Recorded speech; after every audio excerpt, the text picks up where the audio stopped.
5, 4, 3, 2, 1, 0. To state the obvious, one of the most fundamental ideas of Christianity is God and his existence. But how do we know that God exists? What does the Catholic Church teach us about how we can know that God exists? That's what we're going to be talking about today on Ignition. Welcome to the show. I'm your host, Dr. Chris Bergwald, and we want to set your faith ablaze so that you might live the adventure that comes from a relationship with Jesus Christ. Before we get into the topic of God and his existence, we want you to know that we love listener feedback. So if you've got questions about today's episode, or if you have ideas for future episodes, please contact us. And the easiest way to do so is by email, and the address is ignition@sfcatholic.org. sfcatholic.org. Again, ignition@sfcatholic.org. I'm joined in the studio once again by the pen clicker extraordinaire, Renae Kranz, who I think tries to distract me from my open by... I didn't even notice that I was distracting you. I was noticing. I noticed I'm you a were struggling. professional. Yes. I noticed you were struggling. I didn't know it was my pen clicking that was creating it. Hi, Renae. Hi. How are you? I'm good. Good. Renae, how do we know that God exists? Reason and faith. How about that? Not bad. How do you know that God exists? Well, why do you have to? I know, and the pen is still going. And I'll sit here with like no paper even on, but the pen's in the hand. But you can put it down, Put the pen on the floor and step away slowly. I can't. I need something Especially in my when you're hands. nervous, when you're put on the spot with hard questions Right. by your that's co-host. it's a difficult question, but I mean, we can, by using reason and then faith, you can come to the conclusion that you're at least 99% sure that God exists. Anna. 100. It's 100%. Okay, 100%. 100%.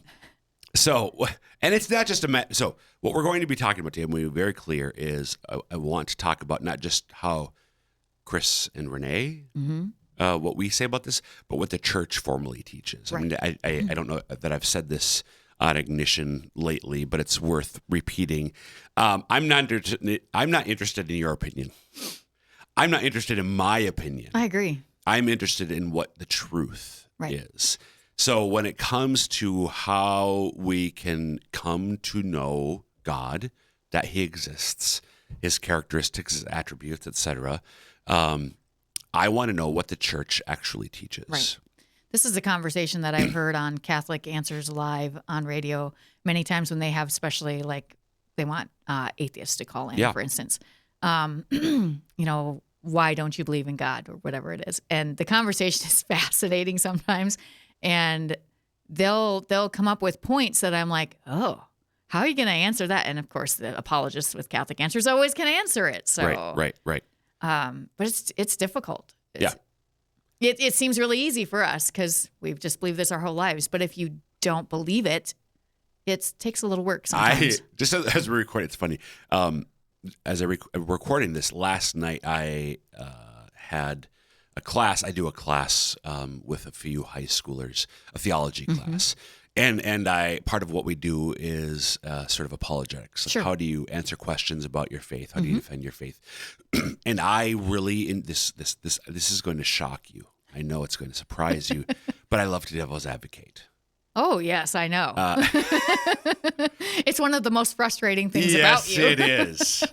I'll play the part of maybe the agnostic or the atheist or person of another faith, depending on the topic that we're discussing, because I want them to use their reason, Right. and use their reason, even if the things that we believe in, we know by faith alone, we can still use our reason when we're talking about those things with other people. And I don't think that God or the church wants us to blindly believe in him. No. We are to use our reason. That's why he gave it to us. Exactly. Yes.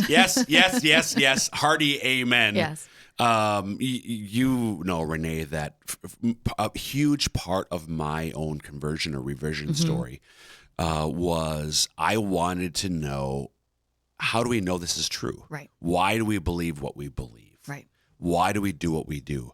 And I loved the fact, and I remain fascinated by the reality that there are answers to those questions. Mm-hmm. Sometimes they're not easy answers to find. Right. Sometimes you have to search. But you can, when it comes to why do we believe doctrine A, B, C, or Z, there's a reason for it. Right. And even if it's a teaching that we never could reach by, like we couldn't arrive at, we couldn't reason to it or think our way to it by reason alone. We knew it because God told us. We can still, now that we know that, we can contemplate, consider that teaching, and we can respond to every objection to it. Right.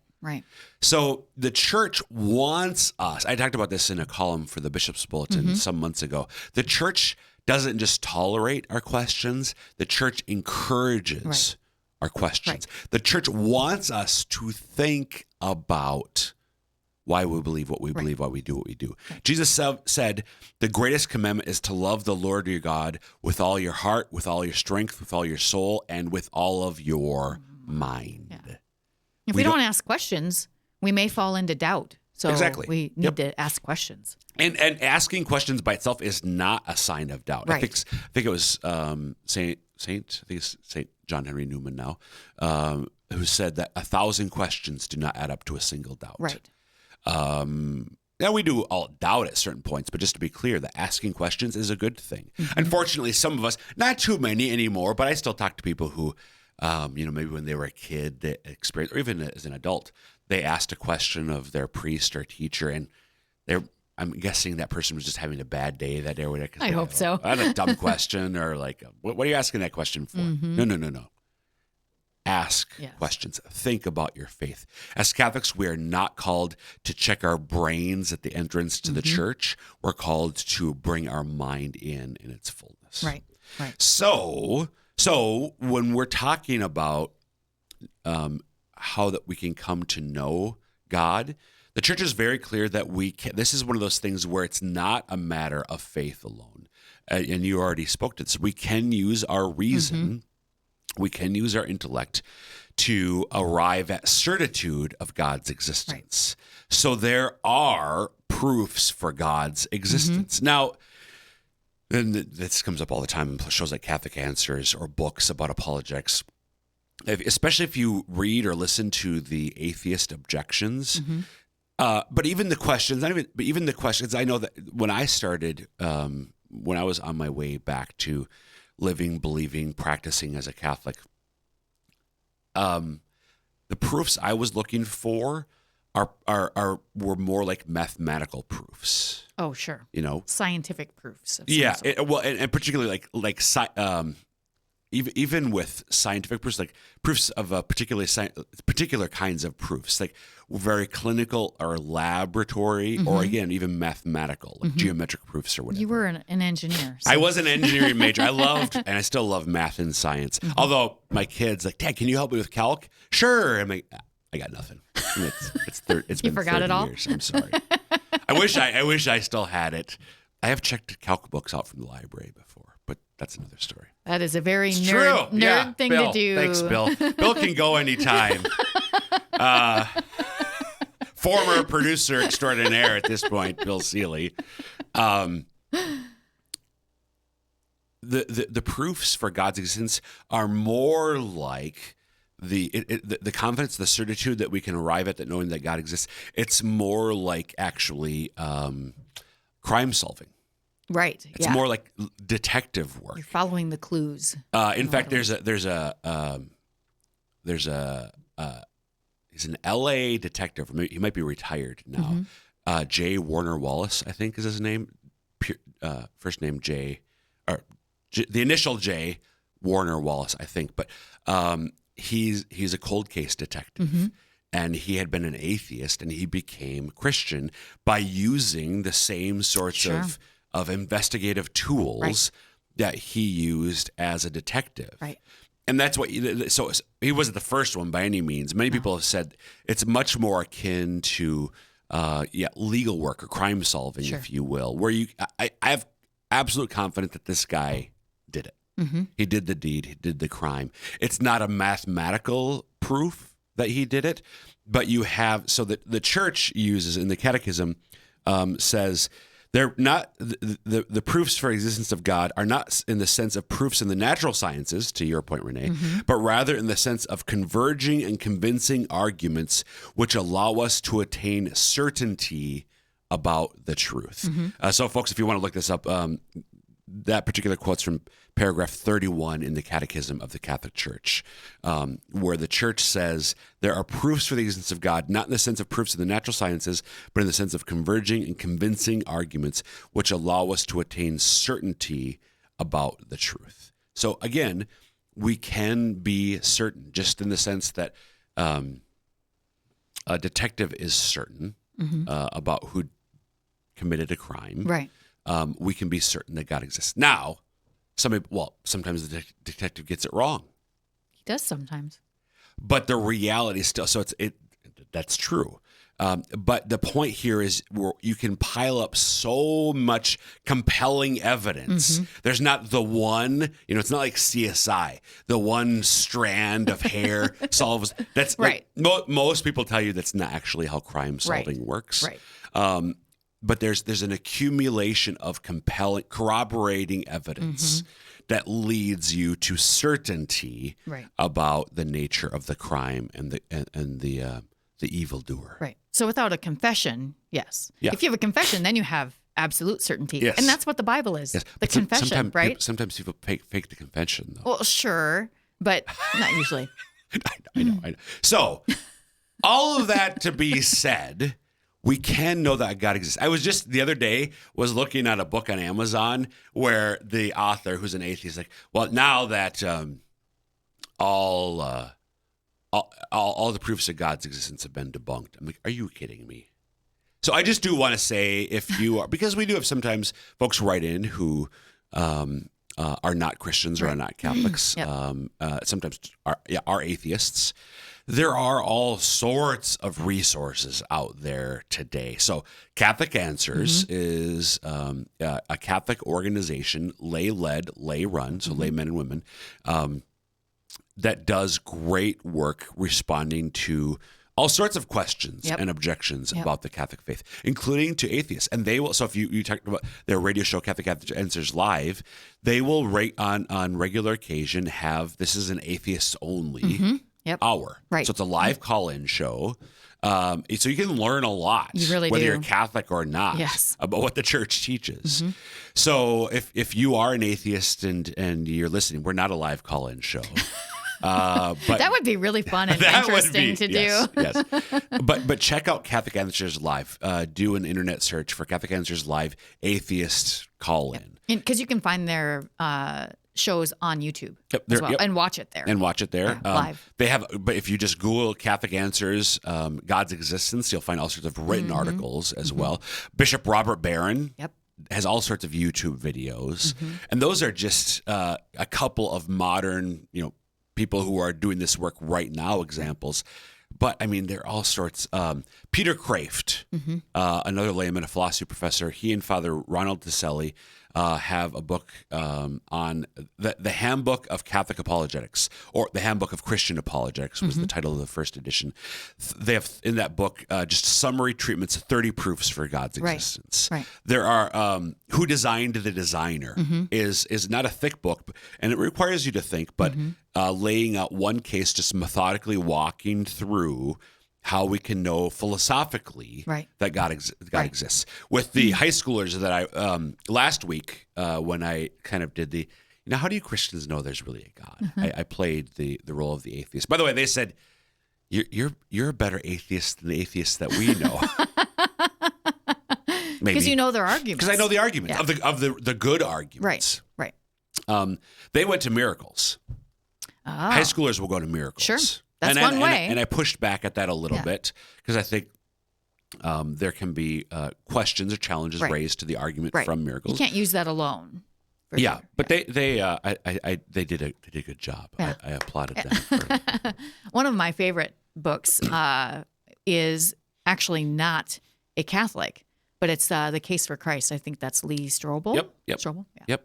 So That's one of my favorites. He was a journalist and an a atheist. crime journalist. Yes. So again, just like J. Warner Wallace was a cold case detective, here's a crime journalist, right? And his goal was to go out and disprove Christianity. Right. Because his wife was all getting into this Yes. crazy Christian thing. And he actually came to believe through his research. Yeah. So, whoops. Yeah. The Case for Christ is a It's a really good one. Really good book. Any other favorite resources for you, by the way? There are a By couple. the way, on the question of God's existence, Strobel has a book called The Case for the Creator. Oh, I haven't seen that one. Yeah. Because I know there was a case for Christ and a case for Christianity. There was for a faith. Faith, that's what it was. Yeah, and I didn't see that he had the Creator. Yep. Interesting. I might have to pick that one up. Yep. I know there are some others that I have. There was one, and I'm not able to think of the name of it. I think it was by one of the apologists from Catholic Answers, but I can't think of it. There are lots of good books out there that kind of answer these questions and take you through the case from the atheist side and walk you right through it, so you can at least. It's difficult to answer. I have a really hard time. Like if someone, even though I know the answers to a lot of those things, I would have a hard time arguing it to an atheist. I think because my brain just apparently doesn't work fast enough or something. I don't know. Renae, that's where I could be of great assistance. Yes, to I know, you. but you're not with me all the time. No. But that's where having somebody devil's advocate for you. Right, that's true. Where you're actually So we can practice. You can practice. Ooh. There are ways you can practice. We'll schedule that 1 hour a week. We'll practice. Yeah. That could be a series at Ignition. It could be. Yeah. Oh, that would be fun. So I usually look pretty stupid on this show. This is another way to make me look stupid. Thank you. that's what Ignition is all about, I Renae. know. Making me look good and you look bad. I know. If you're just tuning into the show, I'm your host, Dr. Chris Bergwald, and Renae Kranz and I are talking today about how we can know that God exists and what the Catholic Church says about that. So the Church sort of specifies, Renae, two broad avenues of approach to knowing that by reason, by intellect, that God exists.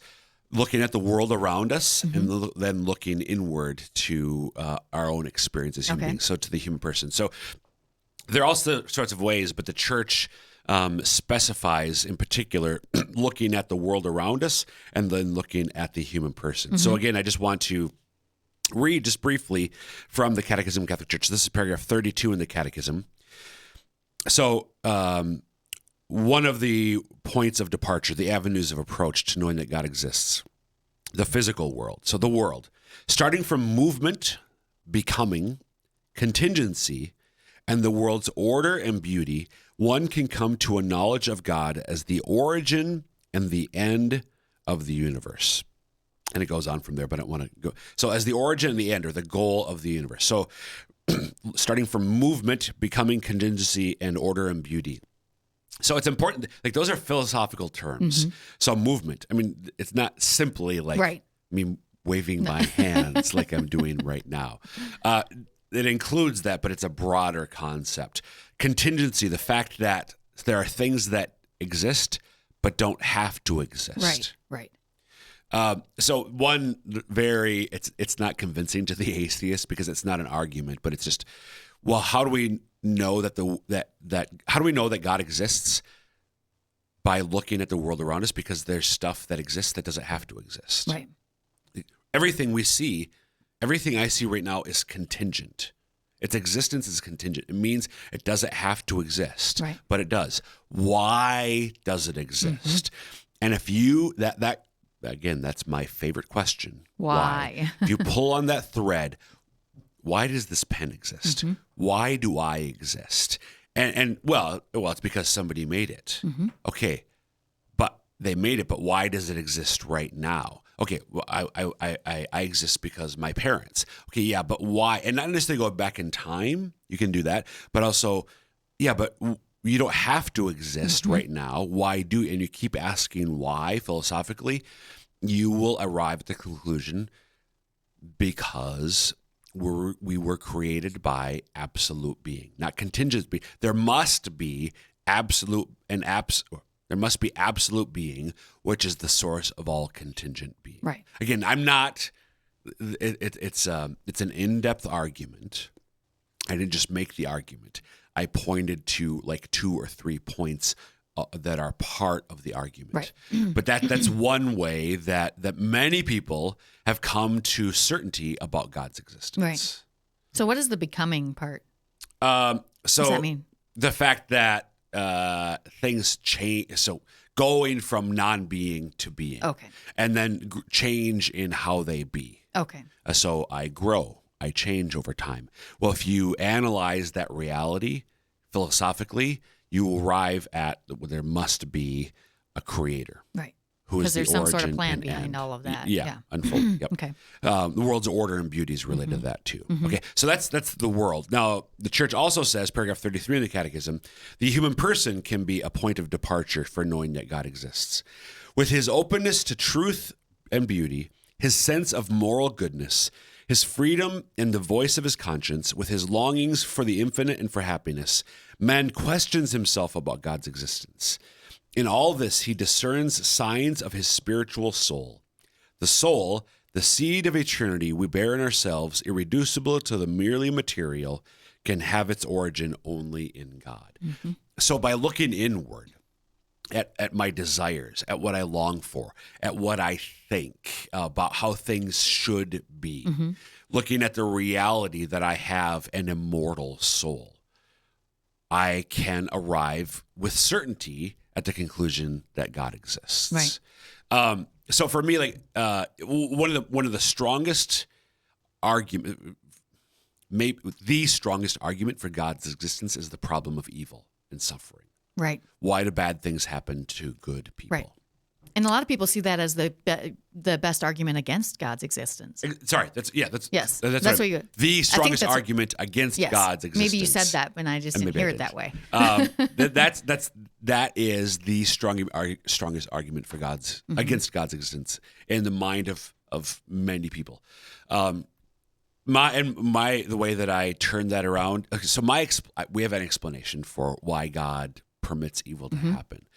My response is usually the fact that you rail against suffering is itself a hint at the reality of God's existence. Right. You think it shouldn't be this Right. way. Why do you Why would we have care an idea? otherwise? Yeah. Why do you have an idea that it shouldn't be this Right. way? Or that it's bad, or that it is evil. Exactly. Yeah. The idea that this is evil, wrong, Yep. implies a standard of good Right. and of right. Where did that come from? Right. Because other animals don't have that intuition or feeling at all. No. The idea that there's sort of a standard of good, and on the other the opposite end of that is evil. Right. Is itself a hit. So that why do you have that idea of a standard? Because God gave it to Right. you. Right. There is a God. He gave you this idea that there's a standard. C.S. Lewis, so the well-known 20th century Anglican Christian apologist, the idea of that there's a moral code that we all cultures, all civilizations have a very similar moral code. For him, that's his go-to argument for God's existence. Why do I think? Why do cultures everywhere think, except for Will Smith, that hitting people is wrong? Oh, did I say that out loud? I'm sorry. No, but right. So we know that doing violence to an innocent person is wrong. Right. Says who? Right. Where'd we get that idea? Right. Child abuse is wrong. Everybody agrees that, and maybe like on certain little details, different cultures, civilizations. I mean, there have been cultures that practiced human sacrifice, right? But as a whole, human culture, human civilization, lying generally wrong, murder generally wrong, like killing innocent people generally wrong. Right. You can go through the list of stealing wrong. There's not a culture, there's never a culture that basically took all those things and said that the opposite are all good. Right. Why? Yeah. Because there's this moral code, this moral intuition that we've been given to by God. Right. Plato, before Jesus, didn't know the Jewish people. Plato arrived philosophically at an argument for the immortality of the human soul.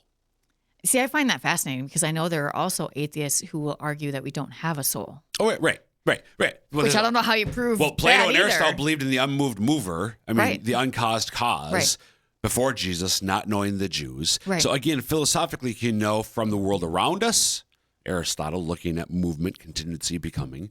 There must be an uncaused cause. Plato, his predecessor, philosophical predecessor, had made an argument for the immortality of the human soul. We have an immortal soul. How does that happen? Right. God created it. Right. Because again, nothing else, no other created being has that. Right, exactly. So just as a couple minutes left in this episode, Renae. Oh, that went fast. So just a couple, okay, again, we didn't get into specific proofs. Right. I just wanted to talk more generally about the church's teaching that we can know by reason alone, by looking at the world around us, by looking inward to the human experience.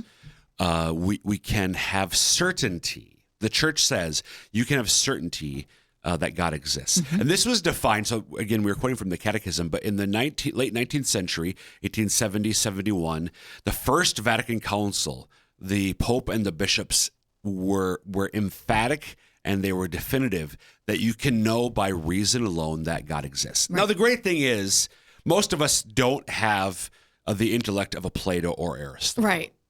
So maybe I can't work out all those philosophical proofs. Maybe I pick up a book like Who Designed the Designer and I'm like, oh my gosh, this is way too much. Right. But there are simpler proofs. Yeah. But apart from that, thanks be to God, the truth of God's existence has not only we can know it by reason alone, but God has also told us. He's, Right. He's not just waiting for us to figure out on our own. He's also revealed himself Right. to us. Yes. So yes, we can know it by reason alone, but God has also revealed himself to us. And I think that's also an important thing, just as we're moving towards the end of this episode. God is always desiring to reveal himself to you. So maybe you're somebody who is of faith, Catholic, Christian, otherwise, but your belief in God is wavering. Right. Maybe you're not a person of faith.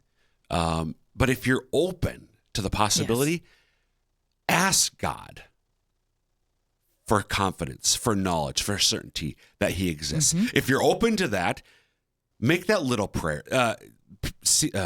Peter Kraft has a skeptic's prayer. I don't have it memorized. Yeah. But he encouraged people, if you're open to the idea that God exists, but you just doubt that he does, but you're open to it, ask God, Lord, in your own words, like, I don't know how to do this, but show me that you exist. Give me some sign. Give me certainty. Give me confidence that you exist. And he will answer that prayer. Right. So, Renae, thanks Good for thing. being here today Yeah. once again. Sure thing.